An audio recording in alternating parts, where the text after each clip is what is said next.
अथ देव्याः कवचम। मार्कंडेय जी ने कहा, पितामह, जो इस संसार में परम गोपनीय तथा मनुष्यों की सब प्रकार से रक्षा करने वाला है और जो अब तक आपने दूसरे किसी के समक्ष प्रकट नहीं किया है, ऐसा कोई साधन मुझे बताइए।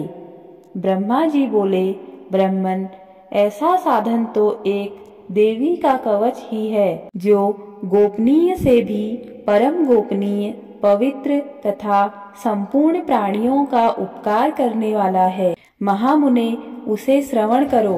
देवी की 9 मूर्तियां हैं, जिन्हें नव दुर्गा कहते हैं। उनके पृथक पृथक नाम बतलाए जाते हैं।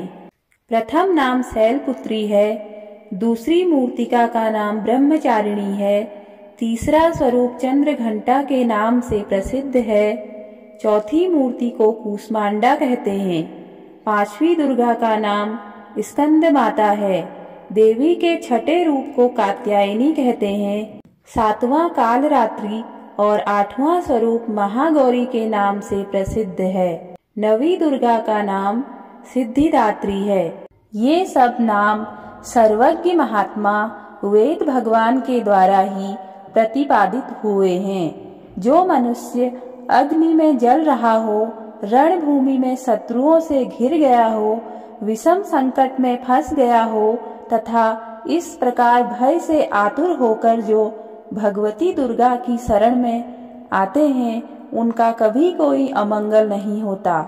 युद्ध के समय संकट में पड़ने पर भी उनके ऊपर कोई विपत्ति दिखाई नहीं देती। उन्हें शोक, दुख और भय की प्राप्ति नहीं होती।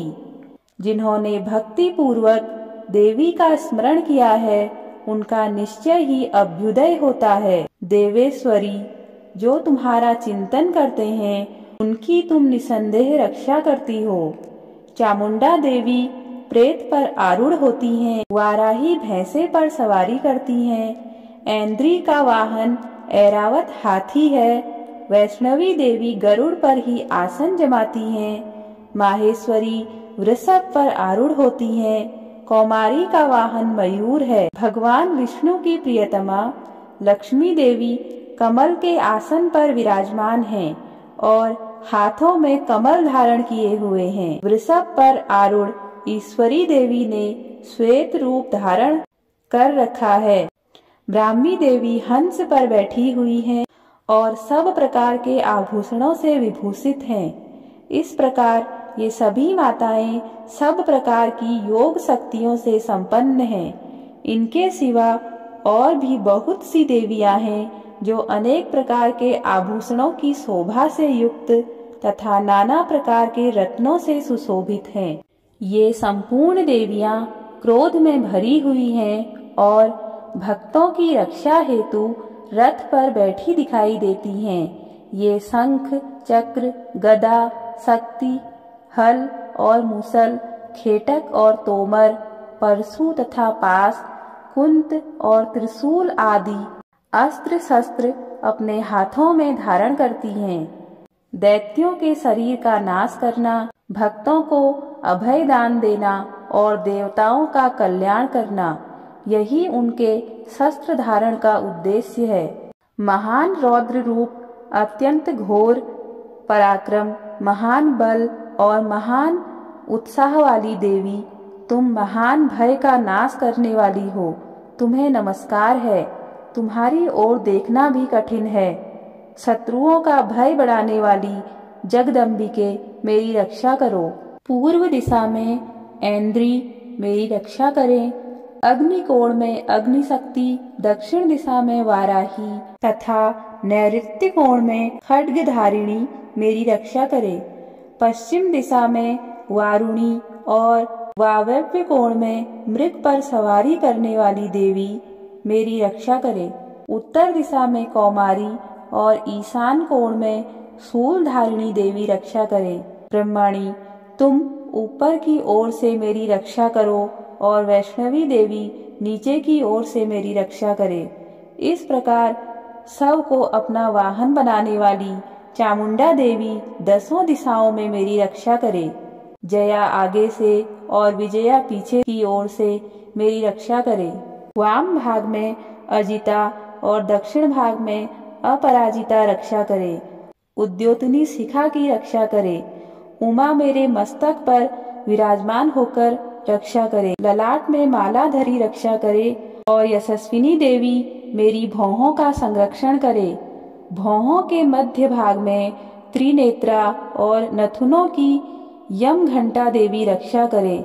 दोनों नेत्रों के मध्य भाग में शंखिनी और कानों में द्वारवासिनी रक्षा करे। कालिका देवी कपोलों की तथा भगवती सांकरी कानों के मूल भाग की रक्षा करे। नासिका में सुगंधा और ऊपर के ओठ में चर्चिका देवी रक्षा करे। नीचे के ओठ में अमृतकला तथा जिह्वा में सरस्वती देवी रक्षा करे।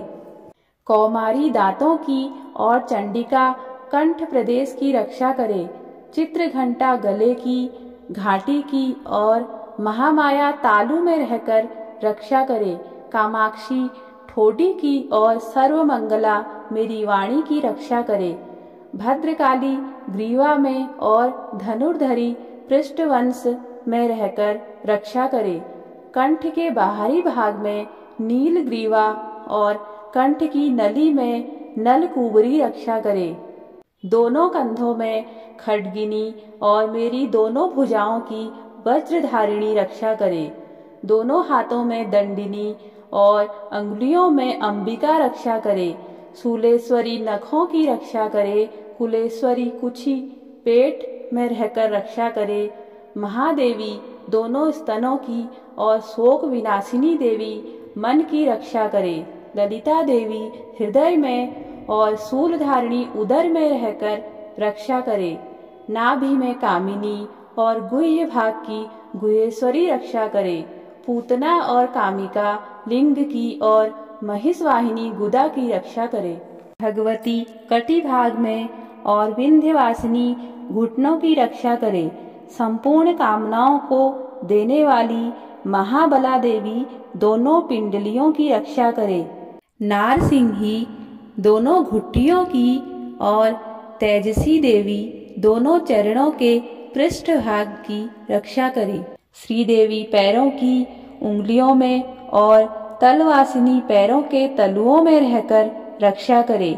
अपनी दाढ़ों के कारण भयंकर दिखाई देने वाली दंष्ट्रा कराली देवी नखों की और ऊर्ध्वकेशिनी देवी केशों की रक्षा करे। रोमावलियों के छिद्रों में कौबेरी और त्वचा की वागीश्वरी देवी रक्षा करे। पार्वती देवी रक्त, मज्जा, वसा, मांस, हड्डी और मेद की रक्षा करे। आँखों की कालरात्रि और पित्त की मुकुटेश्वरी रक्षा करे। मूलाधार आदि कमल कोशों में पद्मावती देवी और कफ में चूड़ामणि देवी स्थित होकर रक्षा करे। नख के तेज की ज्वालामुखी रक्षा करे, जिसका किसी भी अस्त्र से भेदन नहीं हो सकता। वह अभेद्या देवी शरीर की समस्त संधियों में रहकर रक्षा करे। ब्रह्माणी आप मेरे वीर्य की रक्षा करें। छत्रेश्वरी छाया की तथा धर्मधारिणी देवी मेरे अहंकार, मन और बुद्धि की रक्षा करे। हाथ में वज्र धारण करने वाली वज्रहस्ता देवी मेरे प्राण, अपान, व्यान, उदान और समान वायु की रक्षा करे। कल्याण से शोभित होने वाली भगवती कल्याण शोभना मेरे प्राण की रक्षा करे। रस, रूप, गंध, शब्द और स्पर्श इन विषयों का अनुभव करते समय योगिनी देवी रक्षा करे तथा सत्वगुण, रजोगुण और तमोगुण की रक्षा सदा नारायणी देवी करे। वाराही आयु की रक्षा करे। वैष्णवी धर्म की रक्षा करे तथा चक्रिणी देवी यश, कीर्ति, लक्ष्मी, धन तथा विद्या की रक्षा करे। इंद्राणी आप मेरे गोत्र की रक्षा करें। चंडिके तुम मेरे पशुओं की रक्षा करो। महालक्ष्मी पुत्रों की रक्षा करे और भैरवी पत्नी की रक्षा करे। मेरे पथ की सुपथा तथा मार्ग की क्षेम करी रक्षा करे। राजा के दरबार में महालक्ष्मी रक्षा करे तथा सब ओर व्याप्त रहने वाली विजया देवी संपूर्ण भयों से मेरी रक्षा करे। हे देवी, जो स्थान कवच में नहीं कहा गया है अतएव रक्षा से रहित है, वह सब तुम्हारे द्वारा सुरक्षित हो, क्योंकि तुम विजयशालिनी और पापनाशिनी हो। यदि अपने शरीर का भला चाहे तो मनुष्य बिना कवच के कहीं एक पग भी न जाए। कवच का पाठ करके ही यात्रा करे। कवच के द्वारा सब ओर से सुरक्षित मनुष्य जहाँ जहाँ भी जाता है वहाँ वहाँ उसे धन लाभ होता है तथा संपूर्ण कामनाओं की सिद्धि करने वाली विजय की प्राप्ति होती है। वह जिस जिस अभीष्ट वस्तु का चिंतन करता है उसको निश्चय ही प्राप्त कर लेता है। वह पुरुष इस पृथ्वी पर तुलना रहित महान ऐश्वर्य का भागी होता है।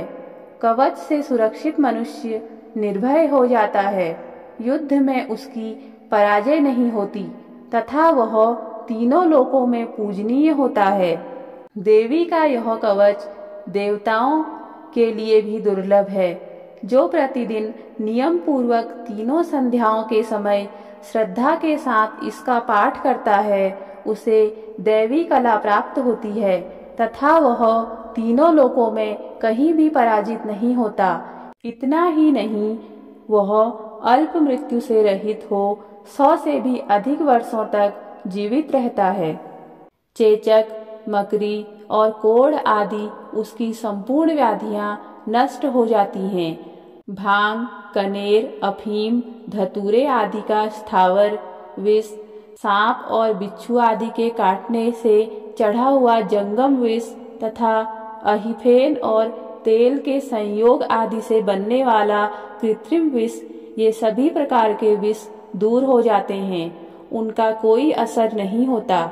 इस पृथ्वी पर मारण, मोहन आदि जितने आभिचारिक प्रयोग होते हैं तथा इस प्रकार के जितने मंत्र यंत्र होते हैं वे सब इस कवच को हृदय में धारण कर लेने पर उस मनुष्य को देखते ही नष्ट हो जाते हैं। ये ही नहीं, पृथ्वी पर विचरण करने वाले ग्राम देवता, आकाशचारी देव विशेष, जल के संबंध से प्रकट होने वाले गण, उपदेश मात्र से सिद्ध होने वाले निम्न कोटि के देवता, अपने जन्म के साथ प्रकट होने वाले देवता, कुल देवता, माला, डाकिनी, साकिनी, अंतरिक्ष में विचरण करने वाली अत्यंत बलवती भयानक डाकिनियां, ग्रह, भूत, पिशाच, यक्ष, गंधर्व, राक्षस, ब्रह्म राक्षस, बेताल, कूष्मांड और भैरव आदि अनिष्टकारक देवता भी हृदय में कवच धारण किए रहने पर उस मनुष्य को देखते ही भाग जाते हैं। कवचधारी पुरुष को राजा से सम्मान वृद्धि प्राप्त होती है। यह कवच मनुष्य के तेज की वृद्धि करने वाला और उत्तम है। कवच का पाठ करने वाला पुरुष अपनी कीर्ति से विभूषित भूतल पर अपने सुयश के साथ साथ वृद्धि को प्राप्त करता है। जो पहले कवच का पाठ करके उसके बाद सप्तशती चंडिका पाठ करता है, उसकी जब तक वन, पर्वत और काननों सहित यह पृथ्वी टिकी रहती है तब तक यहाँ पुत्र पौत्र आदि संतान परंपरा बनी रहती है। फिर देह का अंत होने पर वह पुरुष भगवती महामाया के प्रसाद से उस नित्य परम पद को प्राप्त होता है जो देवताओं के लिए भी दुर्लभ है। वह सुंदर दिव्य रूप धारण करता है और कल्याणमय शिव के साथ आनंद का भागी होता है। इस प्रकार देवी कवच संपूर्ण होता है।